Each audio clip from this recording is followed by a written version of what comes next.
abti في عنه abti mobilkaaga ii dhiib اه موبيل ما ujeedaa maxay dharbaax aaw gacmahayga gacmo ma ujeedaa may aaw intay geyso sheekada maxaa waay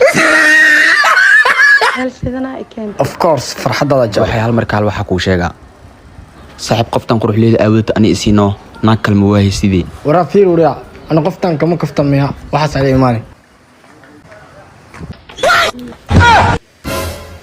hadda aad ka kaftimin iida ka kaftanto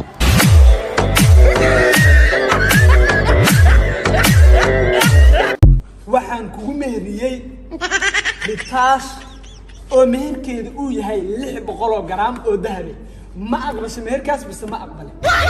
wariyaa soo fiir aniga ma aqbasho mise ma aqbale sheekh meherka ay baajno ina degdega dareemoyaa